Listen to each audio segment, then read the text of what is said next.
एक बार एक बहुत ही दुखी व्यक्ति एक महात्मा के पास आकर कहता है, मैं अपने जीवन से बहुत दुखी हूं। मैं अपनी बीवी, बच्चों और अपने परिवार को भी खुश नहीं रख सकता। मैं अपने लिए भी कुछ नहीं कर पा रहा। कभी कभी तो मुझे अपनी जिंदगी को खत्म कर देने के भी ख्याल आते हैं। आप इतनी साधनाएं करते हैं, इतनी तपस्या करते हैं, क्या आप मुझे कोई ऐसा मार्ग बता सकते हैं जिससे मैं अपने बुरे वक्त से बाहर आ सकूं? मेरा बहुत बुरा समय चल रहा है। 2 वक्त की रोटी का इंतजाम करना भी मेरे लिए बहुत मुश्किल हो गया है। अब आप ही बताएं कि मैं ऐसे वक्त में मैं जिंदा रहूं तो कैसे रहूं, कैसे अपने परिवार को खुश रखूं? कृपया करके कोई साधारण सा तरीका बताने की कृपा करें ताकि मैं आसानी से समझ सकूं, क्योंकि मैं बहुत पढ़ा लिखा नहीं हूं। अगर आप बड़ी से बड़ी ज्ञान की बातें करेंगे तो शायद मैं कभी समझ भी नहीं पाऊंगा। यह सुनकर महात्मा ने मुस्कुराते हुए कहा कि तुम एक काम कर सकते हो।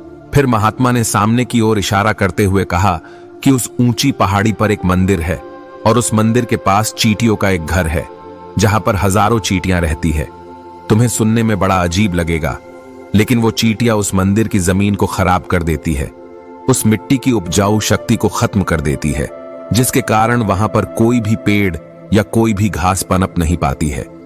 तुम मेरा एक काम करो, उसके बाद मैं तुम्हें तुम्हारे सवालों के जवाब दूंगा। तुम 7 दिन तक रोज उस पहाड़ी पर जाओ और उस चींटियों के घर को तहस नहस कर दो, उसको तोड़ दो। जब भी तुम्हें कोई चींटियों का घर दिखे मंदिर के आसपास तो उसे वहीं पर तहस नहस कर देना। लेकिन याद रहे, घर को तोड़ने में कोई भी चींटी मरनी नहीं चाहिए। इस बात को समझने का प्रयास करते हुए वो युवक वहां से चला गया। शायद उसको कुछ समझ में नहीं आया था कि महात्मा जी ऐसा क्यों करवा रहे हैं। तो वो उन चींटियों पर अन्याय कर रहे हैं, उनका घर तोड़वा रहे हैं, उन्हें नुकसान पहुंचा रहे हैं। आखिर कौन महात्मा ऐसा करेगा? लेकिन फिर भी उस महात्मा की बात मानते हुए वो अगले दिन से ही पहाड़ी पर जाना शुरू कर देता है। जब वो पहले दिन पहाड़ी पर पहुंचता है तो देखता है कि बहुत सारी चींटियां अपना खाना जुटाने में लगी हुई है। सारी चींटियां कतार से चल रही है और अनाज के छोटे छोटे कण उठाकर अपने घर में जमा करती जा रही है। ये देखकर पहले तो उस युवक का मन कमजोर पड़ गया। उसने सोचा कि ये इतनी मेहनत करके अपना घर भर रही है और मैं इनके घर को तबाह कर दूंगा तो इनको कितना बुरा लगेगा। लेकिन फिर उसने उस महात्मा की बात याद करते हुए उस घर को तोड़ना शुरू कर दिया। जल्द ही चींटियों में हाहाकार मच गया। वो इधर उधर दौड़ने लगी। अभी तक जो कतार से चल रही थी अब वो बिखर गई और इधर उधर अपनी जान बचाने के लिए भागने लगी। थोड़ी देर में घर टूट गया और सारी चींटियां इधर उधर छुपने के लिए भाग चुकी थीं। ये करने के बाद वो युवक दुखी मन से वापस अपने घर पर लौट आया। उसका मन परेशान था, दुखी था, पश्चाताप से भरा हुआ था।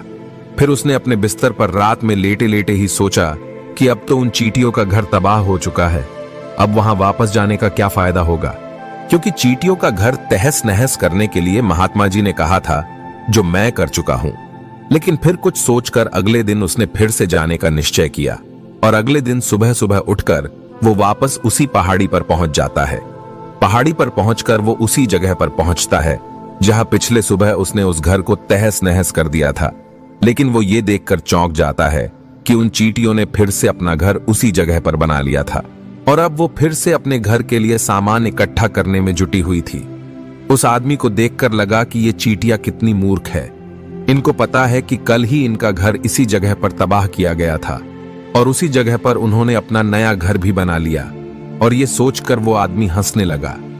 लेकिन फिर से महात्मा की बात याद करते हुए उसने उन चींटियों का घर फिर से तबाह करना शुरू कर दिया। फिर से उन चींटियों में हलचल मच गई और थोड़ी देर में वो चींटियां इधर उधर अपनी जान बचाने के लिए भागने लगी। कुछ ही देर में उनका घर फिर से नष्ट हो गया और वो युवक थोड़ा संतोष के भाव से कि इस बार तो मैं अच्छी तरह से उस घर को तबाह कर दिया है, अब तो वो चींटियां यहां पर अपना घर बना ही नहीं पाएंगी। इसीलिए जाने से पहले उसने उस घर पर ठंडा पानी भी डाल दिया ताकि चींटियां वहां पर अपना घर न बना सके। और इस तरह अपना कर्म पूरा करके वो युवक फिर से अपने घर लौट आया। आज रात में सोते वक्त फिर से वो युवक यही सोच रहा था कि क्या महात्मा ये सही काम करवा रहे हैं? क्या किसी का घर तबाह करना किसी सिद्ध पुरुष को शोभा देता है? क्या हो अगर वो महात्मा सिद्ध पुरुष हो ही ना, क्या होगा अगर वो मुझे बेवकूफ बना रहे हो? लेकिन फिर उसने निश्चय किया कि मैं अपने काम को पहले पूरा कर लेता हूं। उसके बाद ही पता चलेगा कि महात्मा मुझे से ऐसा क्यों करवा रहे थे, और यही सोचकर वो रात में सो जाता है। अगले दिन सुबह उठकर वो फिर से उसी पहाड़ी की ओर निकल जाता है। पहाड़ी पर पहुंचकर वो उसी जगह पर पहुंचता है जहां पर उसने उनके घर को तबाह कर दिया था, और वो ये देखकर खुश हो जाता है कि वहां पर कोई भी घर नहीं था। सारी चींटियां वहां से भाग चुकी थी। अब उसने सोचा कि अब मेरा रोज रोज आने का क्या फायदा होगा, क्योंकि चींटियां तो अपना घर बदल चुकी है, और महात्मा जी ने मुझे 7 दिन आने के बाद कहा था, लेकिन आज तो तीसरा ही दिन है। अब बाकी 4 दिन वापस आने का क्या फायदा होगा। और यही सोचकर उसने निश्चय किया कि यहां से वो सीधा उसी महात्मा के पास जाएगा और उनको ये सारी खबर बता देगा। जब वो वापस मुड़कर उस पहाड़ी से उस महात्मा की कुटिया की तरफ जाने लगा, तभी अचानक उसकी नजर एक और घर पर पड़ी जो कि चींटियों का ही बनाया हुआ था। मतलब कि वो घर चींटियों ने ही बनाया था, और अब वो चींटियां नए घर में वास कर चुकी थी। ये नया घर उनके पुराने घर से थोड़ी ही दूरी पर था, और जब उसी युवक की नजर उस घर पर पड़ी तो उसने सोचा कि शायद महात्मा को पता था कि ये चींटियां अपना घर यहां से बदलकर किसी दूसरी जगह पर बना लेगी, इसीलिए उन्होंने मुझे 7 दिन आने के बाद कहा था। और ये विचार करके वो उनका नया घर भी तोड़ने के लिए पहुंच जाता है। जब वो वहां पहुंचा तो चींटियां उसी तरह अपने कार्य में लगी हुई थी। वो अपने लिए खाना इकट्ठा कर रही थी और अपने घर में जमा कर रही थी। जब पुराना घर टूटा था, वहां भी अनाज के कण बचे हुए थे, और चींटियां वहां से भी अनाज इकट्ठा कर करके वापस अपने नए घर में ला रही थी। अब यहां पर फिर से युवक का मन थोड़ा कमजोर पड़ गया, क्योंकि वो खुद भी कमजोर था, खुद भी वक्त का मारा हुआ था। इसीलिए उसके मन में उन चींटियों के प्रति दया का भाव उमड़ रहा था। उनके ऊपर उसे दया आ रही थी। वो चाहता था कि उनकी मदद करे, लेकिन वो उल्टा उनको नुकसान पहुंचा रहा था।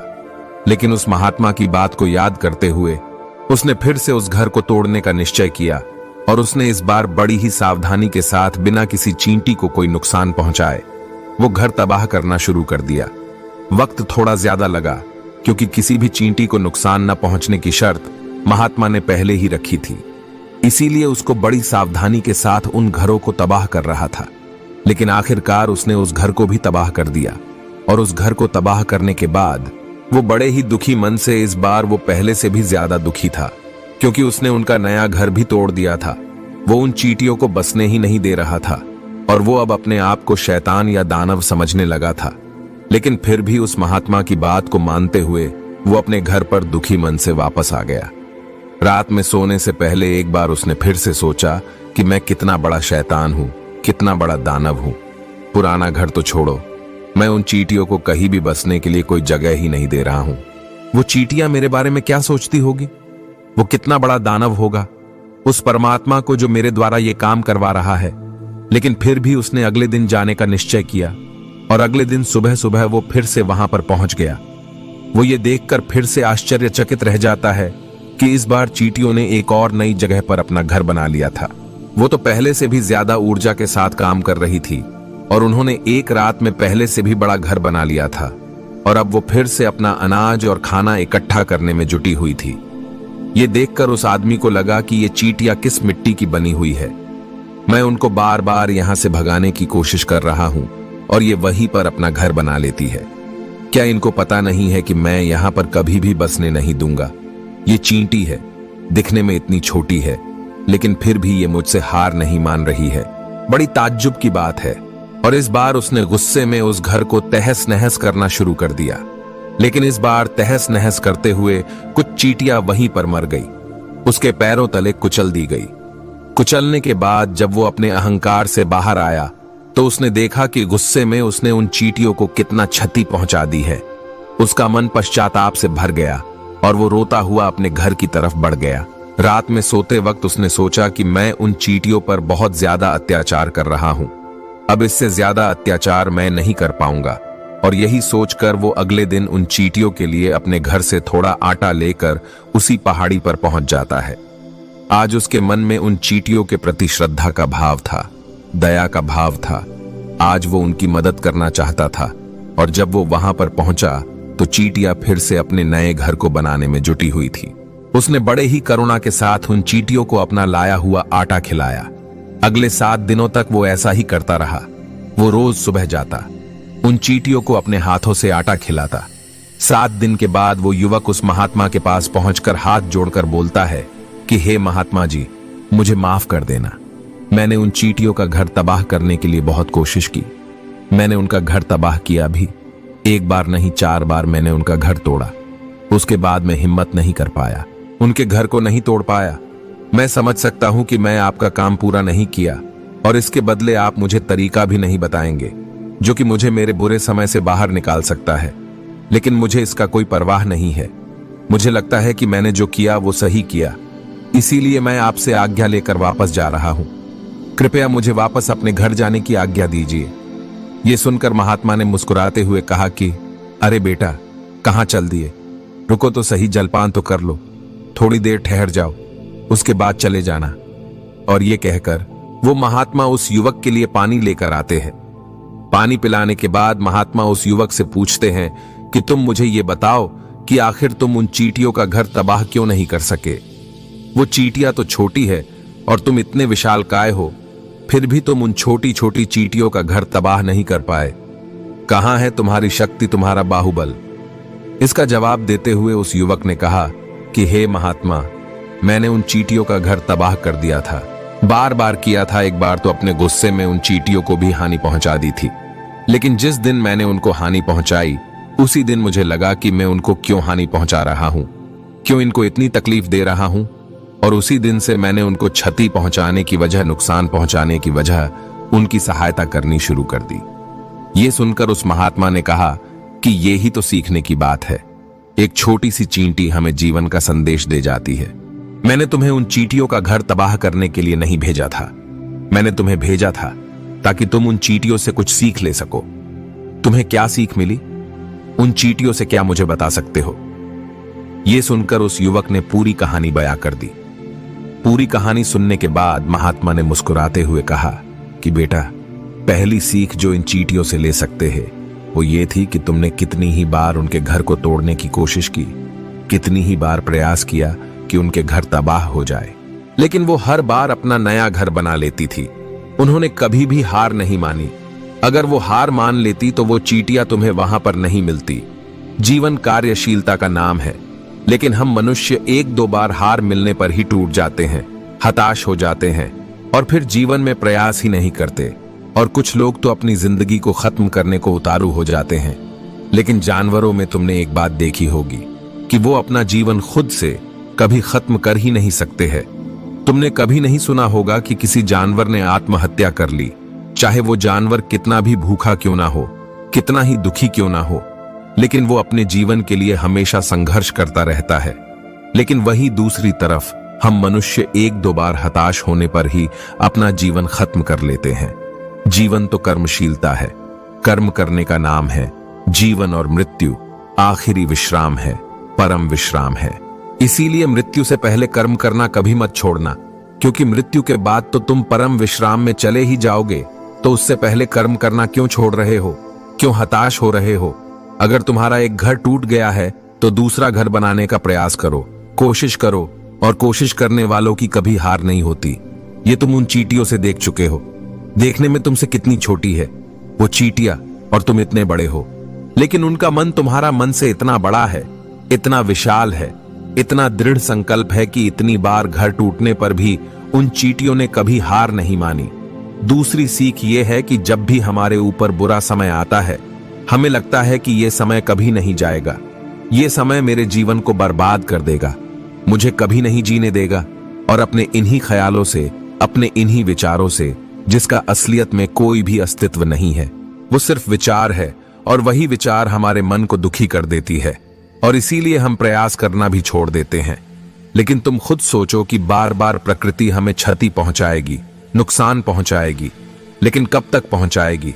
अगर हम बार बार फिर से उठ के फिर से नया प्रयास करते रहेंगे तो प्रकृति भी हमारे सामने घुटने टेक देगी, और वो भी एक दिन हमारे ऊपर दयावान हो जाएगी, कृपालु हो जाएगी, और वो हमें सब कुछ देने लगेगी जिसकी हमने कभी कामना की थी।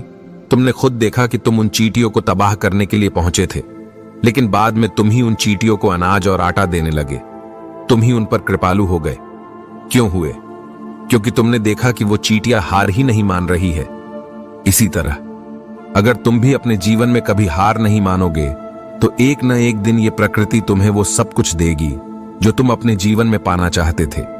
इसीलिए दो सीख याद रखना, कर्मशीलता कार्य करते जाना, और दूसरा कि एक न एक दिन प्रकृति तुम्हारी उस कर्म का परिणाम तुम्हें जरूर देगी। तो दोस्तों, मैं आशा करता हूं कि आपको इस वीडियो से काफी कुछ सीखने को मिला होगा। तो फिर मिलते हैं अगले वीडियो में।